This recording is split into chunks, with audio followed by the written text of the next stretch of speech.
চলো বন্ধু ঘরে ফিরে যাই, চাঁদার বাতি রেখে নিরালায় বোঝায়।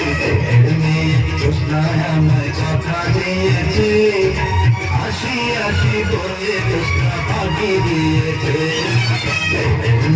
জোৎস্নায় আমায়